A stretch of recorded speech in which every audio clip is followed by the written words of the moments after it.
The morning light slants through my kitchen window, casting long shadows across the breakfast nook of my modest Oregon apartment. I pour coffee into my favorite mug, the one with a tiny chip on the rim that I can't bring myself to replace. The familiar aroma wraps around me like a security blanket as I sort through the pile of paperbacks I'll bring to my shift at the bookstore. My phone buzzes against the counter. Once. Twice. A message notification lights up the screen. Mrs. Langford. I frown, my hand hovering over the device. My old neighbor from Seattle hasn't contacted me since. Well, since everything fell apart. The text preview stops my breath mid-inhale. I can't believe what your family is doing, if you're still alive. My finger trembles as I tap the message. A video attachment loads, the thumbnail showing the familiar stone facade of St. Daniel's Church where I attended Sunday school, where my sister Camille got married, where a grandmother's funeral service was held. The first frame freezes my blood. Someone has propped my graduation photo near the pulpit, surrounded by white lilies. The same photo that used to sit on my father's desk at Martin Transportation Headquarters before they stripped my name from the company letterhead. I press play. The camera pans across the church interior. Rows of empty pews wait expectantly, while two volunteers drape black fabric over the altar rail. My mother stands to the side, dabbing her eyes with a handkerchief as she instructs them on the proper placement of flower arrangements. Then my father's voice fills the frame, reading from a piece of paper clutched in his manicured hands. We gather to remember our beloved daughter Celia, taken from us far too soon in a tragic accident abroad. The phone slips from my fingers, clattering against the counter. I catch it before it falls, my throat closing around a hysterical laugh. An accident abroad? I haven't left Oregon in 4 years. Not since that rainy night when they forced me to pack my life into my old Honda Civic and drive away from everything I'd ever known. The memory slams into me with brutal clarity. The boardroom with its polished mahogany table, the stack of financial reports showing $96,000 missing from company accounts. My sister Camille's perfectly painted lips pressed into a thin line as she refused to meet my eyes. The weight of accusations hanging in the air like poison gas. My father's voice, cold and practical. Better to sacrifice one daughter than lose everything. I'd driven south through the downpour, watching Seattle's lights fade in my rearview mirror. Found this small town, this quiet apartment, this job at Hartwell Books where nobody knew my name or my shame. Deleted my social media, changed my phone number, let myself disappear. But this is different. My hands shake as I remember trying to access my old email account last year. The error message flashing across the screen. Account suspended, user deceased. I'd gone digging then, searching public records with growing horror. Found the death certificate with my name on it, signed by my parents. Cause of death: motorcycle accident in Austria, a country I've never visited. The video plays on. The camera wobbles, then steadies on my sister Camille directing the church ladies with rehearsed grief, her diamond tennis bracelet catching the light as she gestures.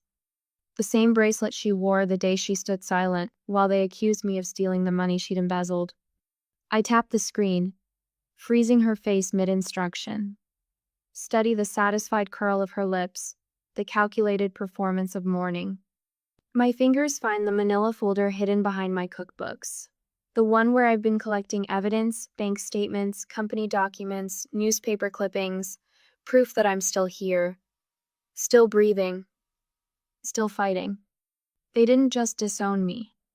They didn't just exile me. They legally erased me. The morning sunlight suddenly feels cold against my skin as I stare at my sister's frozen image. Have you ever felt erased by the people who should love you most? What would you do if your family declared you dead while you were still breathing? I close the video and open my calendar app. Time to make a few phone calls. Time to rise from the dead. Later that day, my laptop screen glows in the darkened apartment, casting a harsh light across the scattered papers covering my desk. Public records fill my browser tabs. Death certificate, estate notices, Probate filings. Each document bears my name in cold, official type. My shoulders ache from hours of searching, but I can't stop reading. The wall calendar beside my desk shows dates circled in red ink, a timeline of my erasure growing clearer with each discovery. 3 months after I left Seattle, my email account suspended. 6 months, my phone number reassigned. 1 year, death certificate filed. 18 months, estate proceedings initiated. My fingers hover over my phone, Aunt Marla's number displayed on the screen. She always made the best apple pies and brought me chicken soup when I had the flu in college. Surely she would want to know the truth. My thumb presses call before I can second guess myself. 1 ring. 2 rings. Hello? Her familiar voice brings tears to my eyes. Aunt Marla, it's Celia. The line goes dead. I stare at the phone, my hand trembling. The rejection burns deeper than I expected. A message notification pops up, my cousin Josh responding to my email from yesterday. Everyone said you died years ago. There was even a memorial. I went. Below his words, a photo attachment. My finger shakes as I tap to open it. The image loads. Our extended family gathered in black clothes, my smiling graduation photo displayed on an easel draped with white flowers. Uncle Robert dabbed his eyes with a handkerchief. Mom clutching Dad's arm, Camille accepting hugs from sobbing relatives. My stomach turns. They've done this before. The business registry website loads slowly, each second stretching like taffy. I scan through document after document until, there. My throat closes. My 22% ownership stake in Martin Transportation transferred to Camille exactly 6 months after my death. The date burns into my vision. The 15th of March, 2021. Another tab holds my grandparents' trust fund documentation. The words blur, then snap into focus. Ownership managed by parents until beneficiary reaches age 30. I'm 35 now. 5 years of dividends, gone. Numbers march across my screen. Quarterly payments, stock splits, profit sharing, $140,000 paid to Camille since the transfer. The cost of her new house in Madison Park. Her destination wedding in Maui. My inheritance is funding her perfect life while I ring up paperbacks for minimum wage. I collected all the documents and waited for morning to come. I will not sit and watch them treat me as dead forever. The next morning, the civil attorney's office in Portland smells like leather and lemon furniture polish. Papers spread across his mahogany desk. My passport with recent stamps, tax returns showing steady employment, pay stubs from Hartwell Books, bank statements proving I'm alive and functioning in society. This is extraordinary. His wire-rimmed glasses catch the afternoon light as he examines each document. Fraud, forgery, and financial abuse clearly documented. He looks up, eyes sharp with professional outrage. We'll file to revoke the death certificate immediately. The sun has set by the time I climb the stairs to my apartment. A white envelope lies on the welcome mat. No return address. Inside, heavy cream paper bordered in black. In loving memory of Celia Ann Martin. Memorial service this Sunday, 10 a.m., St. Daniel's Church, Seattle. I walk to my bedroom mirror, holding the invitation against my black dress. The reflection shows a woman I barely recognize. Stronger, steadier, ready. My hands smooth the fabric as I imagine their faces when I walk through those church doors. The briefcase by my bed holds every scrap of evidence, organized chronologically. Bank records proving the original embezzlement. Transfer documents showing how they stole my inheritance. Proof that I never left the country, never owned a motorcycle, never died in an accident.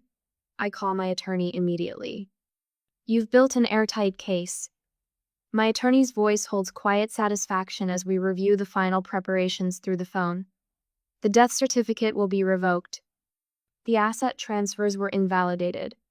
They'll face serious consequences. My voice comes out stronger than I expect.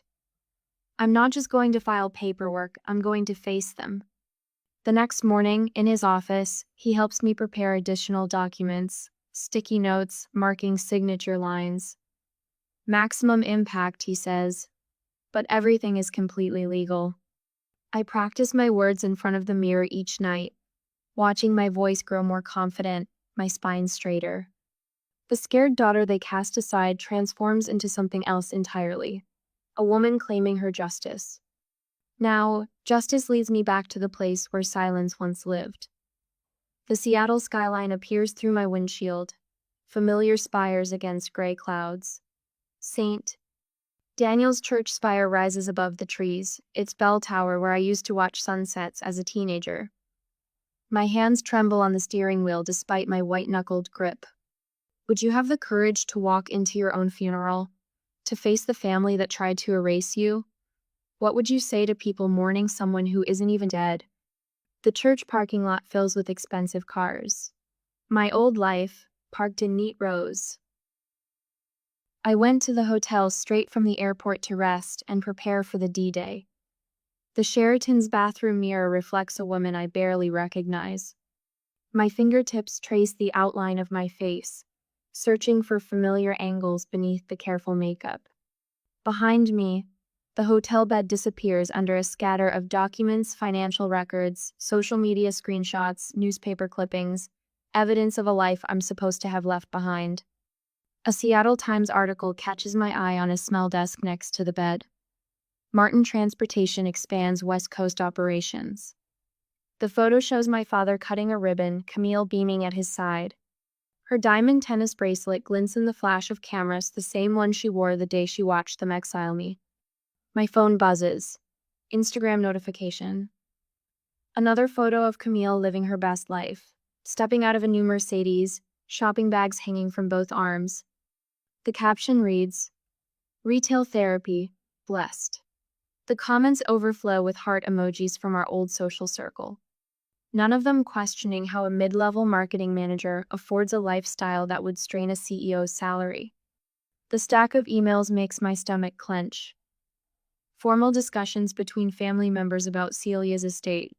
Legal documents transferring my grandfather's trust fund. Dividend statements showing payments to accounts I never controlled. Below them all, the Civic Leadership Award presented to my parents last month for exemplary family values in business. A knock at the door of my hotel room stops my bitter laugh. I check the peephole, then unlock the deadbolt.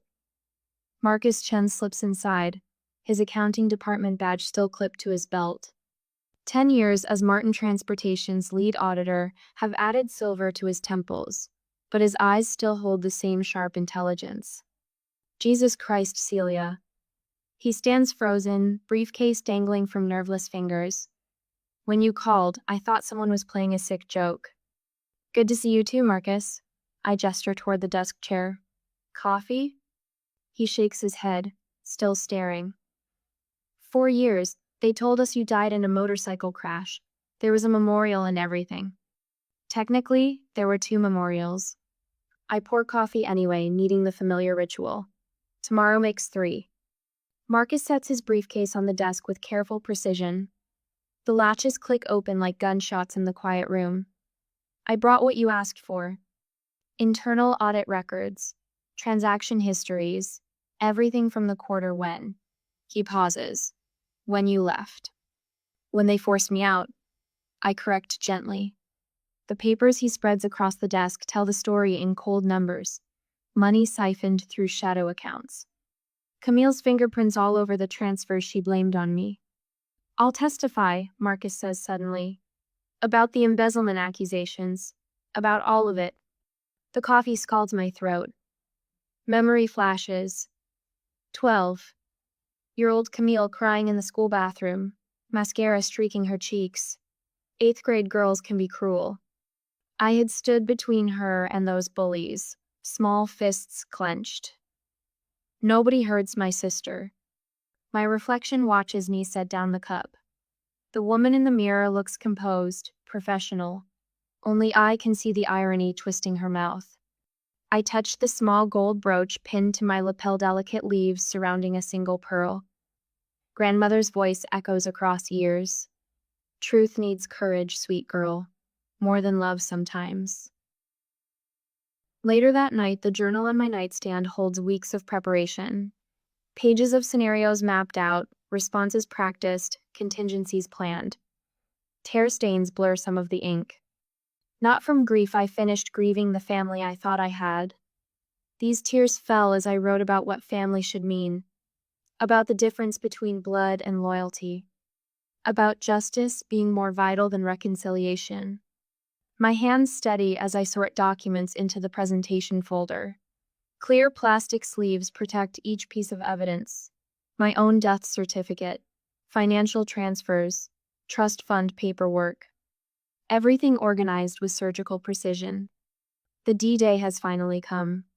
The black sheath dress hanging in the closet fits perfectly, projecting authority without flash.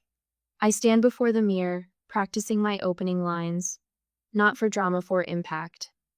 The folder balances in my palm like a shield. The phone rings. Lisa's name lights up the screen, my lifeline back in Oregon. I'm 5 minutes from starting my shift, she says without preamble. Just wanted to say I'm here if you need me. And Celia, make them remember why they were afraid enough of you to do this. The recording device tests properly, tucked discreetly in my purse. Everything prepared, everything in place. Just a final reconnaissance to complete. I leave the hotel, heading to the church. St. Daniel's Church looks smaller than I remember. Shadows stretching across its brick facade in the Saturday evening light. I park across the street, watching the final preparations through my windshield. White lilies arrive in florist vans, their ribbon streamers proclaiming in loving memory. The irony would be funny if it didn't make me sick. Camille appears in the side doorway, elegant in a gray suit that probably cost more than my car. She directs the flower arrangements with the same precise gestures she used in corporate presentations. Still the perfect daughter, orchestrating the perfect memorial for the sister she helped erase. A black town car pulls up to the curb. My parents step out, greeting the priest with practiced warmth. My mother's hand flutters to her throat, she tells when she's acting. Some things never change. My reflection in the car window studies me as I prepare. Every hair in place, makeup subtle but flawless. The evidence folder slides into my leather briefcase with a satisfying click.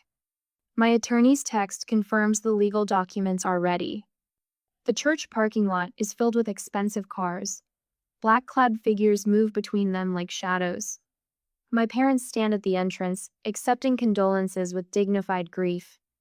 Camille's husband also arrives to help in this play of the devastated family to perfection. My watch reads 9:55 a.m. The leather steering wheel warms beneath my palms as I take one deep breath. Then another. What's harder, being declared dead or coming back to life? I was about to find out. Sunlight bathes the stone steps of St. Daniel's Church in gold. I pause at the corner, watching black-clad mourners drift through the heavy wooden doors.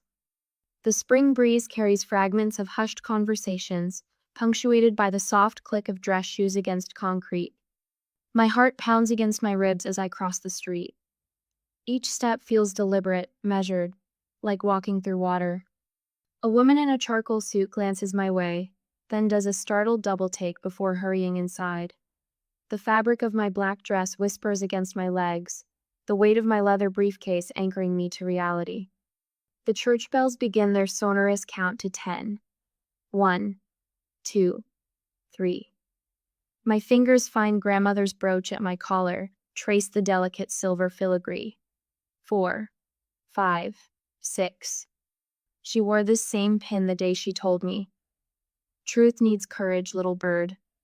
7, 8, 9, 10. The final toll fades into silence as I reach the top step. Through the open doors, I glimpse the familiar crimson carpet, the polished pews where I once sat every Sunday. The scent of lilies wafts out my mother's signature funeral flower. Inside, the priest's voice resonates off stone walls. We gather today to remember Celia Martin, whose adventurous spirit led her to distant shores, where tragic fate claimed her far too soon. I slip through the vestibule, The memorial video plays on a screen beside the altar photographs from my childhood, college graduation, company events. Each image carefully selected to craft the story of a beloved daughter, lost too young. My mother dabs her eyes with a monogrammed handkerchief, while my father stands stoic beside her, hand resting protectively on her shoulder. Camille sits in the front pew, clutching her husband's arm. Her designer black dress probably cost more than 3 months of my bookstore salary. The dividends from my stolen inheritance at work. Please rise, the priest intones, for a moment of silence to honor Celia's memory. The congregation stands. The shuffling of feet and rustling of clothing fades into expectant quiet. I push both doors open. The sound echoes like a thunderclap through the sanctuary. Light streams in around me, and for a moment I'm nothing but a silhouette in the doorway. Then I step forward. The first gasp comes from somewhere in the middle pews, then another. A wave of recognition ripples through the gathering as heads turn. Mrs. Henderson from my parents' country club drops her prayer book. The thud seems deafening in the suspended silence. I walk down the center aisle, my footsteps steady despite my hammering pulse. Whispers erupt autumn leaves in a gust of wind. Is that her? How is this possible? My God. My father's face drains of color. Mother's fingers clutch her handkerchief so tightly her knuckles turn white. Camille grabs the back of the pew in front of her, swaying slightly. Her husband stares between her and me, confusion etching deeper lines around his mouth. The priest stumbles over his words. Prayer forgotten. We. Perhaps we should. I reach the front of the church and turn to face the congregation. My voice comes out clear and strong, carrying to the rafters. I heard I died. I'm here to correct the record. Opening my briefcase, I remove the death certificate. Hold it up so the morning light streaming through the stained glass windows illuminates the official seal. According to this document, I died in a motorcycle accident in Austria. My lips curve in a small smile. Strange, since I've been working at Hartwell Books in Oregon all this time. More papers emerge from my briefcase. My most recent pay stubs, tax returns, apartment lease.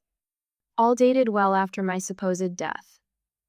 Each document lands on the altar with a soft but decisive sound.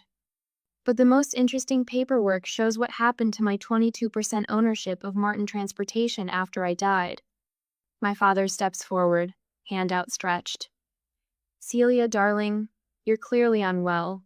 Let's discuss this privately. The transfer documents show everything going to Camille 6 months after my death certificate was filed. I meet my sister's wide eyes. Along with the dividends, $140,000 worth, to be exact. That ivory silk at your wedding looked lovely, by the way. I saw the photos online. Mother sinks into a pew, pressing her handkerchief to her forehead. Someone call an ambulance, my daughter needs help. I'm perfectly healthy, Mother. Unlike my email account, which apparently died before I did, or my social media profiles, which vanished around the same time. Almost like someone was systematically erasing me. Camille's perfect mask finally cracks. You abandoned us first. You threatened to destroy everything. By asking about the missing money? The money you embezzled before framing me? I turn back to the congregation. Several people have phones raised, recording. Perfect. I didn't die. They declared me dead to steal my inheritance, and I can prove it. My father lunges for the briefcase. Papers scatter across the altar like rectangular snowflakes. A collective gasp rises from the pews. I stand very still, watching documents flutter to the floor. The truth can't be contained now, not with dozens of witnesses, not with phones capturing every moment. A small smile tugs at my lips as my father realizes the same thing. He straightens his tie, trying to reclaim his dignity, but his hands shake. This is a family matter. Family? The word tastes bitter on my tongue. Family doesn't forge death certificates. Family doesn't steal inheritances. Family doesn't try to erase someone's entire existence. I meet the eyes of the congregation. Faces I've known since childhood stare back, horror and understanding dawning in equal measure. What would you do if the people who should love you most betrayed you so completely? Would you let them bury you in silence, or would you rise from the dead to demand justice? The silence that follows feels holy in its weight. Papers scatter across the marble floor like autumn leaves, my evidence dancing through shafts of morning light. A wave of motion ripples through the pews as half the congregation surges toward the exits, their heels clicking against stone, while others lean forward. A phone's raised to capture the moment my father loses control of his carefully constructed narrative. Our daughter is unwell. His voice cracks on the last word as he grips the podium. She needs help. Mother collapses into the front pew, dabbing her eyes with an embroidered handkerchief. Someone please help her, she wails, but her performance falls flat. The congregation has already witnessed too much truth to be swayed by theatrics. Through the chaos, I catch Camille tugging her husband toward a side door, her perfectly styled hair coming loose as she stumbles in her designer heels. The look in her eyes mirrors that night 4 years ago, fear of exposure trumping any familial bond. I drop to one knee, gathering the scattered documents with deliberate calm. My hands should shake, but they move with surgical precision. A lifetime of controlling my emotions serves me well now. I am perfectly well. My voice carries through the sanctuary without effort, filling the sacred space that once welcomed our family every Sunday. I hold up my passport, then a recent photograph. In fact, I'm very much alive. The congregants who remained press closer, abandoning any pretense of proper church behavior. Several phones record my every move. Let them. The truth deserves witnesses. They declared me dead to steal my inheritance. I face the congregation directly, meeting their wide eyes. The death certificate says I died in a motorcycle accident in Austria. Strange, since I've been working at a bookstore in Oregon this whole time. Father lurches forward. Sweetheart, please let's discuss this privately. Like we discussed the missing money privately? The words taste sharp on my tongue. Like we discussed how Camille's embezzlement would ruin the family name. A collective gasp ripples through the church. Near the back, Mr. Patterson, our longtime company accountant, pales visibly. He would know exactly how the numbers were manipulated. Mother abandons her fainting couch pose, genuine panic replacing her manufactured distress. Richard, do something! But Father's authority dissolves as his business associates whisper among themselves, years of carefully curated respect crumbling in real time. Several church board members huddle near the altar, their disapproving faces saying everything their polite upbringing won't let them voice. Celia? A wavering voice breaks through the tension. My childhood Sunday school teacher steps forward, her lined face etched with concern. We mourned you. They told us we sent flowers to Austria. I know, Mrs. Reynolds. My voice softens. They lied to everyone. The heavy oak doors swing wide. My attorney enters, briefcase in hand, his measured footsteps echoing through the chaos. Right on schedule. The congregants part before him like the Red Sea. I have here, he announces, lifting a thick manila envelope, a motion to revoke the fraudulent death certificate. Additionally, we're filing criminal charges for identity theft, financial fraud, and misappropriation of assets. Camille freezes halfway to the exit. You can't prove anything. I meet my sister's gaze. The trust fund grandmother left me. The company shares transferred after my death. The dividends you've collected. Did you really think I wouldn't find out? You abandoned the family first. Camille's voice rises shrilly. When you threatened to expose the missing money? I cut her off. The embezzlement you pinned on me? My voice remains steady, but my grandmother's brooch burns against my collarbone. I didn't abandon anyone. I was forced out for questioning the corruption. A church board member rises, his granite face carved with decades of moral certainty. Martin, Eleanor, what have you done? Father's shoulders slump. Mother sinks into the pew, all pretense abandoned. And Camilla, me sister, who I once protected from playground bullies, backs away like I'm the monster she pretended died in a foreign land. My attorney distributes copies of our legal filing to the stunned church leadership. I gather my remaining documents, tucking them into my briefcase with measured precision. The time for exposure has passed. Now justice will take its course through proper channels. I turn to face my family one last time.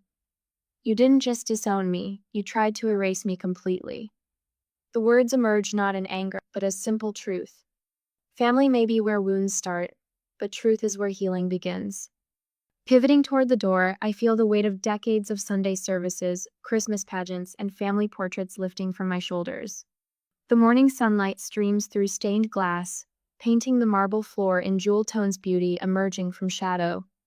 Celia! The cry rings out as I reach the threshold. We're glad you're alive. I don't turn to see who spoke. Their words float in the air like a benediction as I step into the sunlight, my attorney a solid presence beside me. Already I can hear phones chiming with notifications as video of the confrontation spreads through social media, truth expanding in ever-widening circles.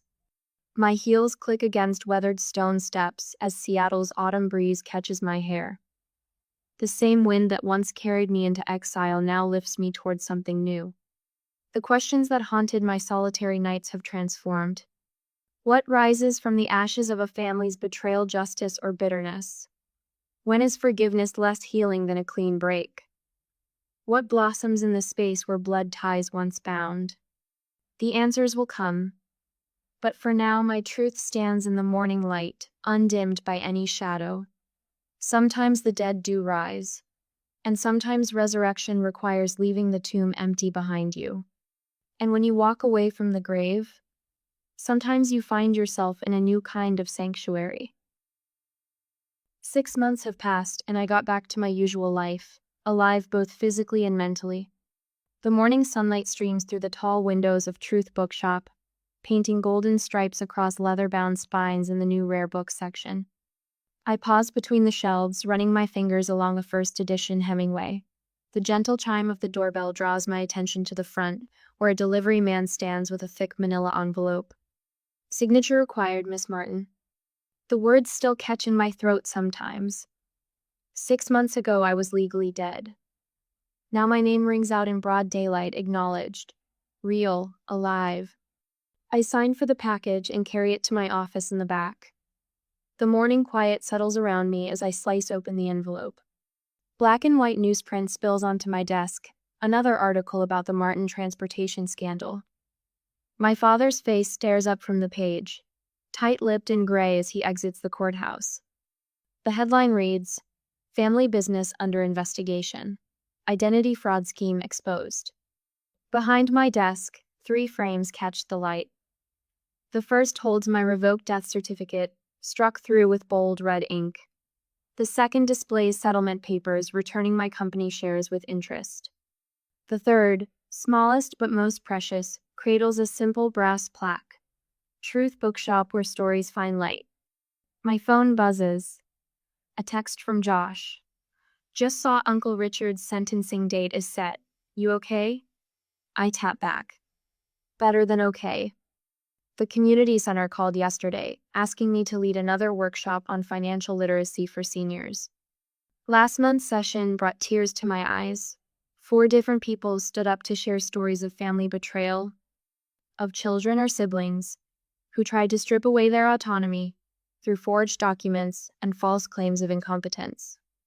You gave us courage, one woman whispered afterward, squeezing my hand. If you could stand up in that church and reclaim your life, maybe we can too. My journal sits open on the desk, today's entry half finished.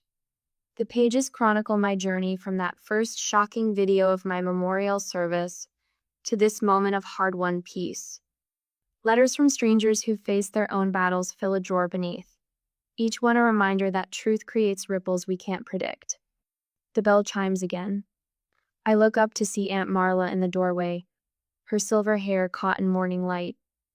6 months ago, she thought I was dead. Now she brings fresh scones every Thursday, each visit an attempt to rebuild what broke. I keep thinking about that day, she says, setting down a paper bag that smells of butter and cinnamon. When you walked into that church, her voice catches. I really thought you were gone, Celia. We all did. I know. The words come easier now, without the sharp edges of betrayal. That was the point. Josh arrives an hour later, laptop tucked under his arm. He's been helping modernize our inventory system, another bridge slowly rebuilding. The family constellation has shifted, some ties severed, others strengthened, new ones forged in unexpected places. My small staff has become more than employees. We share meals, secrets, celebrations, family chosen rather than inherited. The afternoon mail brings official notice of the final settlement. I've already decided where part of it will go, a scholarship fund for students who've overcome family adversity. The Truth Seekers Grant. My grandmother would have liked that. I pour my afternoon coffee into the same chipped mug I used the morning everything changed. The familiar aroma wraps around me, but the trembling hands that once held it have steadied. My phone buzzes with good news now. Workshop confirmations, rare book acquisitions, messages from the growing network of people working to strengthen identity protection laws. The brooch that once belonged to my grandmother gleams in its shadow box on the wall, words etched beneath in simple script. Truth needs courage. Customers often ask about it, and about the framed documents beside it. I tell them the story, not because I need to, but because truth creates light for others to follow. When the shop closes, I drive to the cemetery where my grandmother rests. Wind rustles through old oaks as I lay fresh flowers against cool stone. You taught me that family's about love, not blood, I whisper. The words float away on autumn air, carrying no weight of regret. I haven't tried to reconcile with my parents or ill. Some bridges once burned should stay ash. Sunset paints the sky in shades of amber as I walk back to my car. My shadow stretches long and unbroken across cemetery grass, present, solid, undeniable. The woman who once hid in a small Oregon town, trying to disappear, has become someone who helps others become visible. Sometimes you have to die in their world to come back in your own truth. Not all betrayal deserves forgiveness. Some just deserves exposure, like photograph paper in a darkroom, images emerging from shadow into clarity. The truth about family is that it can be rebuilt, reformed, chosen. Blood may determine where your story starts, but courage determines where it leads. What would you burn to protect your dignity? What truth would you speak, even if your voice shook? How many times would you resurrect yourself until the world saw you, whole and undiminished, standing in your own light? I start my car, the engines purr familiar and grounding. Tomorrow brings another workshop, more stories to witness, more light to shine into shadowed places. Some people call it brave, this new life I've built. But bravery implies choice, and truth, once seen, leaves no other path. You can only be erased if you allow the false story to stand. My name is Celia Martin. I died on paper, but lived in truth. And that has made all the difference.